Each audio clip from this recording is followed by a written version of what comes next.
Hello, students. Today we will read lesson Mother's Day by J.B. Priestley from your book Snapshots. This lesson is a play that deals with an issue that concerns all women the world over. The position of a woman in the family is pitiable, both as a wife and as a mother.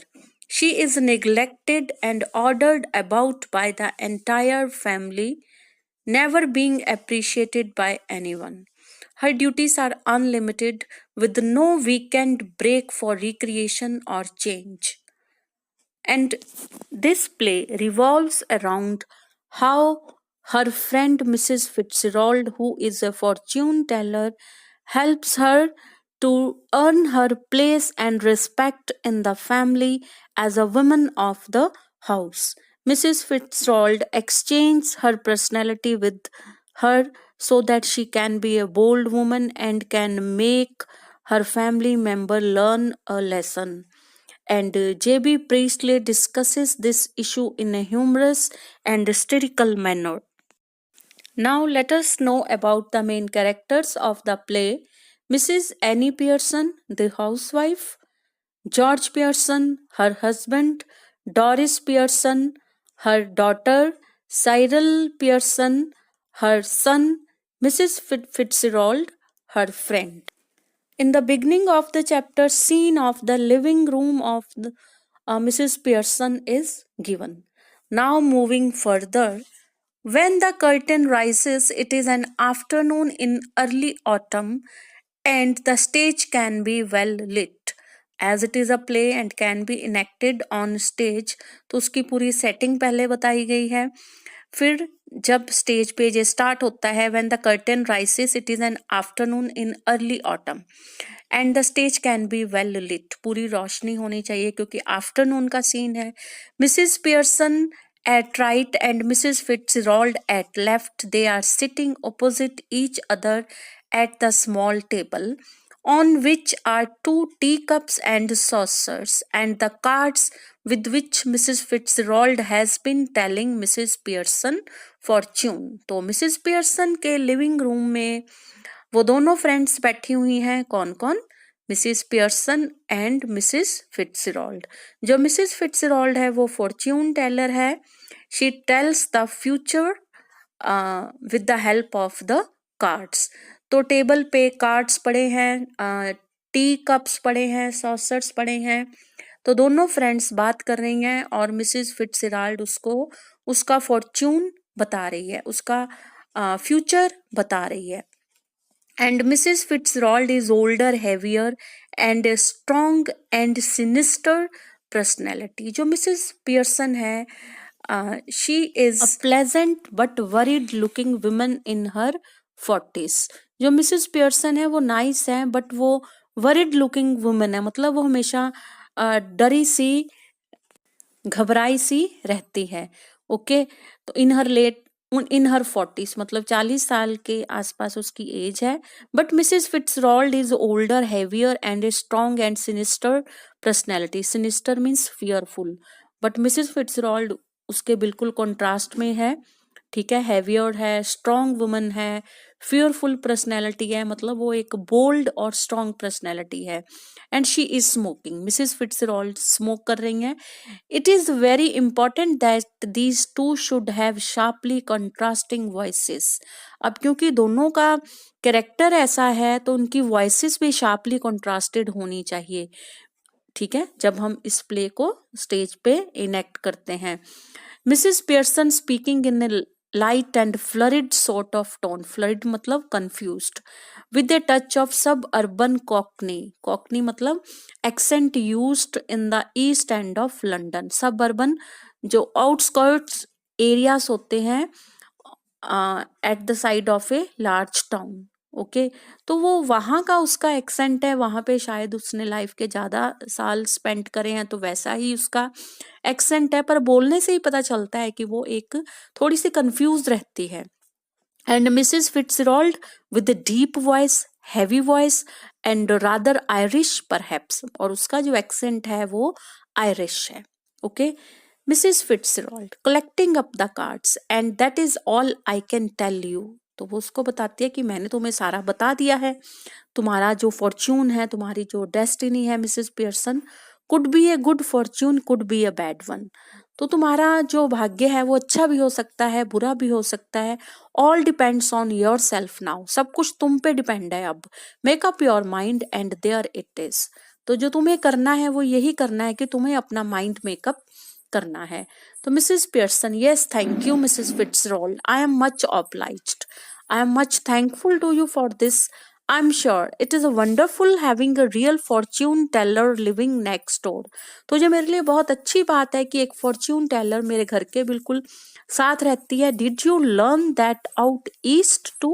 क्या तुमने ये fortune teller जो तुमने Fortune telling का सीखा है, क्या तुमने ईस्ट से मतलब किसी एशियन कंट्री से सीखा है? मिसेस फिट्जरोल्ड, आई डिड, हाँ 12 years I had of it. मैंने ये 12 साल तक सीखा है। With my old man, with my husband, rising to be a lieutenant quartermaster. He learnt a lot. तो वो उसने और उसके हस्बैंड ने 12 साल तक ये सीखा है, जब उसका husband as a lieutenant quartermaster काम कर रहे थे।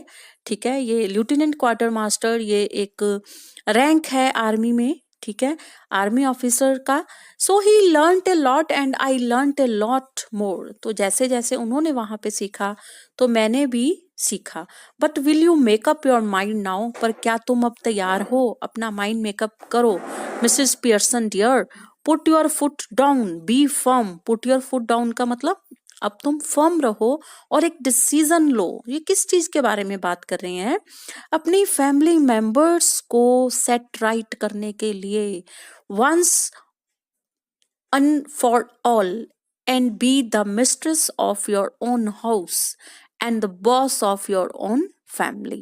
एक बार उनको सबक सिखाओ और अपने घर का बॉस और मिस्ट्रेस बन के बताओ। मिसेस पियर्सन स्माइलिंग अपोलोजेटिकली, तो वो अपोलोजेटिकली वो स्माइल करती है और साथ में क्या बोलती है, that is easier said that then done. Okay, तो बड़ी हम्बली वो स्माइल करके बोलती है कि कहना आसान है पर करना मुश्किल है। Besides I am so fond of them, मुझे उन सबसे बहुत लगाव है अपने फैमिली मेंबर से। Even if they are thoughtless and selfish, चाहे वो थॉटलेस हैं, बेवकूफ हैं, सेल्फिश हैं, they do not mean to be, पर वो कुछ जानबूझ के नहीं करते जो भी कर रहे हैं। मैं अपने फैमिली मेंबर्स को बहुत प्यार करती हूँ। मिसेस फिट्जरोल्ड कटिंग इन, बीच में टोक के कहती है, मे बी नॉट। ओके, तुम कह रही हो ना कि they don't mean to be, may be not, ऐसा नहीं है कि वो जानबूझ के नहीं करते, but it would be better for them if they learn to treat you properly. पर उनके लिए अच्छा, भलाई इसी में है अगर वो सीख ले तुम्हारे साथ अच्छी तरह पेश आना। Mrs Pearson, yes I suppose it would, हाँ ये हो जाएगा in a way. Mrs Fitzgerald, no doubt about it at all, इसमें कोई डाउट नहीं है। And who is the better for being spoiled, grown man, lad और गर्ल? तो वो कहती है, पर ये सोचो कि स्पॉइल्ड वो ही होंगे, ठीक है, इसमें किसी की भलाई नहीं है। किसकी भलाई होगी स्पॉइल्ड होने में? ग्रोन मैन मतलब उसके हस्बैंड की, लैड मतलब उसके बेटे की, और गर्ल उसकी जो बेटी है। तो तुम इनको बिगाड़ रही हो, इसमें किसका भला है? Who is the better for being spoiled, grown man, lad और girl? Lad means a boy. Nobody, किसी का भला नहीं होने वाला। You think it does them good when you run after them all the time, तुम सारा दिन उनके पीछे भागी रहती हो, तो क्या तुम इनके लिए कुछ उनका कोई भला कर रही हो? You take their orders as you were the servant in the house, stay at home every night while they go out enjoying themselves. सारा दिन नौकर के जैसे काम करती हो, तो रात को भी घर पे रहती हो और वो सारे रात को भी इंजॉय करने बाहर जाते हैं। Never in all your life, कभी लाइफ में तुम बाहर नहीं गई। It is the ruin of them as well as you, तुम उनको भी बर्बाद कर रही हो, खुद को भी। Husband, sons, daughters should be taking notice of wives and mothers. तो घर के जो बाकी मेंबर्स हैं उनको, जो घर की औरतें हैं उनका टेक केयर करना चाहिए। Not giving them orders and treating them like dirt, dirt मतलब नथिंग, कि उनको कुछ नहीं समझते हैं, जस्ट उनको ऑर्डर्स देना और ऐसे ट्रीट करना हर समय। And don't tell me you do not know what I mean, अब ऐसे नहीं बोलना कि तुम मेरी बात समझ नहीं पा रही हो कि मैं क्या कहना चाहती हूँ। For I know more than you have told me, कि जितना तुमने मुझे बताया है मैं उससे भी ज्यादा जानती हूँ तुम्हारे और तुम्हारी फैमिली के बारे में। Mrs. Fitzgerald dubiously, doubtfully, with uncertainty, keeping dropping, keep dropping a hint. हाँ, मैं उनको बताती तो रहती हूँ। I keep dropping a hint कि तुम लोग बात को मेरी समझा करो और अपना काम किया करो। I keep dropping a hint. Mrs. Fitzgerald, hint? It is more than hints your family needs. Hint नहीं, तुम्हारी फैमिली को ज्यादा जरूरत है। सिर्फ हिंट से उनको बात समझ में नहीं आएगी। मिसेस पियर्सन ड्यूबियसली, अगेन डाउटफुली, ठीक है। आई सपोज इट इज, हाँ मैं मानती हूँ कि ऐसा है। But I do hate any unpleasantness, पर मेरे को घर का माहौल खराब करना मुझे पसंद नहीं है। And it is so hard to know where to start, और मेरे लिए बड़ा मुश्किल है कि मैं कहाँ से शुरू करूं। I keep making up my mind to have it out with them, मैं हमेशा अपने आप को तैयार करने की कोशिश करती हूँ कि उनको इस बात का रियलाइज कराऊं। I do not know how to begin. She glances at her watch और एट ए क्लॉक, तभी वो टाइम देखती है बात करते करते। ओह गुड ग्रेशियस, कि हे भगवान इतना टाइम हो गया, look at the time, nothing ready and they will be home any minute, कुछ भी अभी मैंने किचन में तैयार नहीं करा है और वो किसी भी समय घर आ सकते हैं। And probably all in a hurry to go out again, और पॉसिबली वो उनको फिर दोबारा भी जाना होता है और वो जल्दी जल्दी में आते हैं और मेरा कुछ भी अभी रेडी नहीं है।